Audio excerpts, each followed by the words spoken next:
तो ये स्वामी अविमुक्तेश्वरानंद शंकराचार्य जी हैं और ये भी छत्तीसगढ़ में कथा कर रहे हैं। पर इनकी कथा में लगभग 100 से 200 लोग ही आ रहे हैं, वो भी वहाँ की सरकार के कारण। और एक तरफ बागेश्वर धाम की कथा में लाखों भक्तों की भीड़ रोज उमड़ रही है और सभी भक्तों के रहने खाने की व्यवस्था भी हो जाती है। बागेश्वर धाम अनाथ लड़कियों का विवाह भी करवा रहे हैं। और एक तरफ शंकराचार्य अवमुक्तेश्वरानंद जी हैं, वो क्या कर रहे हैं? आज तक कितने हिंदुओं की घर वापसी करवाई, कितने अनाथ गरीब लड़कियों का विवाह करवाया। दरअसल ये शंकराचार्य अवमुक्तेश्वरानंद जी धीरेन्द्र कृष्ण शास्त्री जी की लोकप्रियता को देखकर जल रहे हैं। उसी का परिणाम है कि ये उलूल जुलूल बयान दे रहे हैं कि आप अपने पद की गरिमा को धूमिल मत करिए। अगर जोशी मठ का पदभार आपके कंधों पर है तो पहला दायित्व व कर्तव्य आपका बनता है कि जहाँ जहाँ दरारें हैं आप ठीक करें। श्रीमद् भगवद गीता के अनुरूप यदि आप में हिंदुत्व का पक्ष लेने की क्षमता व साहस न हो तो उचित यही है कि जो हिंदुत्व की आन बान शान के लिए लड़ रहे हैं उनके साथ खड़े रहो। और इतना भी साहस न हो तो जो घटित हो रहा है उसे मूक बधिर बनकर निहारते रहिए। और आपको एक बात पूर्ण रूप से स्पष्ट कर दें कि आपका पक्ष ही आपके यश व अपयश का निर्धारण करेगा। इसलिए कुछ भी टिप्पणी करने से पहले ये अवश्य सोच लें कि हिंदू समाज अब उसी का पक्ष लेगा जो हिंदुत्व के साथ खड़ा रहेगा।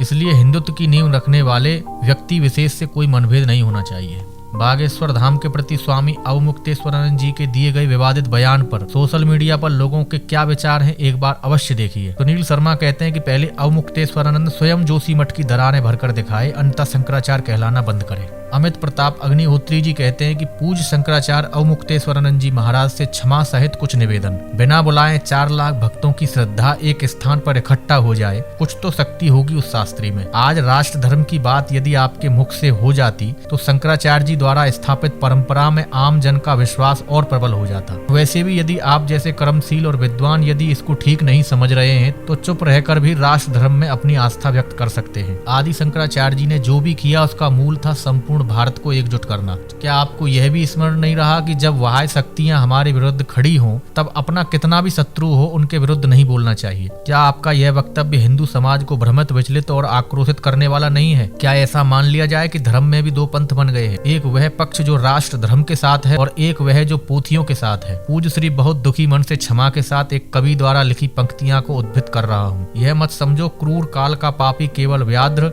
जो तटस्थ है समय लिखेगा उनके भी अपराध। स्वामी अवमुक्तेश्वरानंद, बागेश्वर धाम सरकार। संजय द्विवेदी जी लिखते हैं कि क्या यह संयोग है कि उत्तराधिकारी से बने नए शंकराचार्य द्वारा जोशी मठ में निवास के बाद जोशी मठ दरक गया? क्या पवित्र शंकर परंपरा के साथ कुछ अनहोनी हुई है? पहाड़ के देवता रुष्ट हो गए? क्या मठ पीठ में कोई आंतरिक परिवर्तन किया गया है? क्या किसी देवी विग्रह को हटाया गया है? क्या प्रकृति नए शंकराचार्य को नहीं स्वीकार कर रही है? अवश्य कुछ संकेत दे रहे हैं महादेव। बहुत से सवाल हैं, किसी के पास उत्तर हो तो।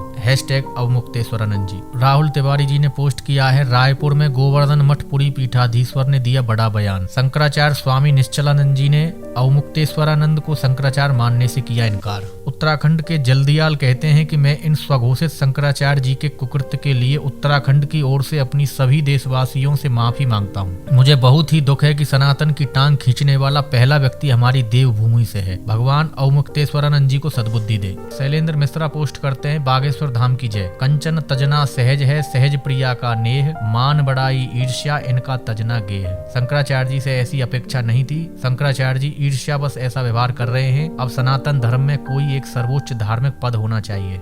R.K. जायसवाल कहते हैं, बागेश्वर धाम के पीठाधीश्वर धीरेन्द्र कृष्ण शास्त्री जी की प्रतिष्ठा शंकराचार्य जी से कई गुना अधिक है। रियली प्रैक्टिकल ने पोस्ट किया है कि श्री शंकराचार्य महाराज जी बिना सिर पैर की बात कर रहे हैं। कल हो कि मैं भी कह दूंगा कि अगर चमत्कार है तो मुझे प्रधानमंत्री बना दें। रही बात दरार भरने की तो मैं शंकराचार्य महाराज जी से कहना चाहूंगा, पहले वो जन कल्याण के लिए बागेश्वर वाले बाबा जितनी ही कृपा दिखा दें। अशोक कुमार शुक्ला कहते हैं कि धीरेन्द्र कृष्ण शास्त्री जी का विरोध करने वाले अवमुक्तेश्वरानंद महाराज जी अपने तपोबल से हल्द्वानी में घरों की दीवारों को जोड़कर दिखा दें तो जीवन भर उनकी खड़ाऊ साफ करता रहूंगा। जय श्री राम। दीपक वशवा जी ने पोस्ट किया है कि हिंदू धर्म गुरु शंकराचार्य जी ने धीरेन्द्र कृष्ण शास्त्री जी का विरोध कर ठीक नहीं किया। हम ऐसे अंधविश्वास का समर्थन नहीं करते, पर आज हिंदू धर्म के सबसे बड़े धर्म गुरु ने एक हिंदू शास्त्री का अपमान करके बहुत बड़ी गलती की है। प्रहलाद कुमार जोशी लिखते हैं कि ये मोटी तोंद काहे के संत हैं जो जलन के मारे दूसरे संतों में कमियां ढूंढने निकल पड़ते हैं। जोशी मठ की धसती जमीन रुकेगी कैसे अवमुक्तेश्वरानंद जी? आपके गुरु स्वामी स्वरूपानंद सरस्वती जी ने 50 वर्षों तक कांग्रेसी पापों का समर्थन करते हुए जोशी मठ की धर्म पहाड़ियों को पापों से खोखला कर दिया है और आप भी वही कर रहे हैं। आज के लिए इतना ही। देखते रहिए धर्म की आवाज। जय श्री कृष्ण। देखते रहिए धर्म की आवाज। धर्म की आवाज चैनल को सब्सक्राइब अवश्य करें।